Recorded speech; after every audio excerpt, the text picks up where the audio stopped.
have heard of my former conduct in Judaism, how I persecuted the church of God beyond measure and tried to destroy it. Verse 15.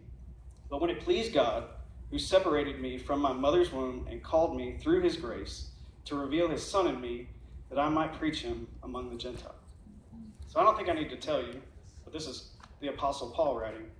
And he's saying that it was shocking that God chose him to do this. Not just to preach the gospel, but he's the same God who took the gospel to the Gentiles. That's us, I think, most of y'all. And he wrote half the New Testament. So I think you would agree that he's had quite an impact on his generation, the rest of the world, all of Christianity, but he was a pretty unlikely choice for God to use in this. I want to tell you a story about another organization who celebrates people that make an impact on the world in a positive way. This organization is called the Nobel Committee. So you may have heard of it. They award the Nobel Peace Prize, which is a prize awarded for contribution for an outstanding contribution to humanity. And this prize organization is named for its namesake, which is a Swedish scientist named Alfred Nobel. So I think most people have heard of that.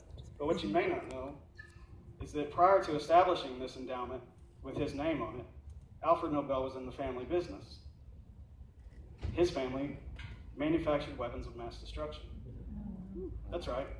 The man who would leave the equivalent of $250 million in today's money earned all that money and spent his life manufacturing weapons of mass destruction.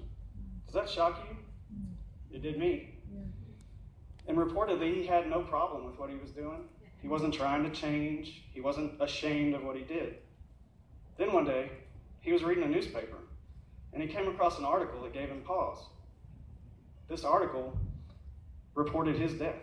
The reporter had mistakenly overheard somebody's last name and thought it was him.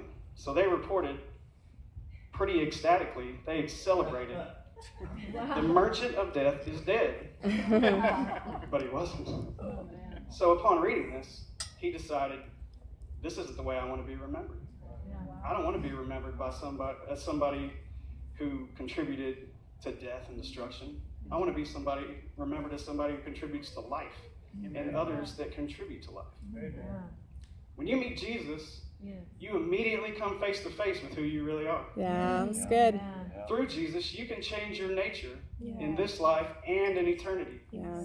God loves to take broken and hurting things, the things that people give up on, and turn those and transform them and empower them to change the world and advance his kingdom. Amen. Don't give up, because your Father hasn't. If you and the people around you aren't prospering, free, and impacting your community and the world for better, then the story's not over. Thank you.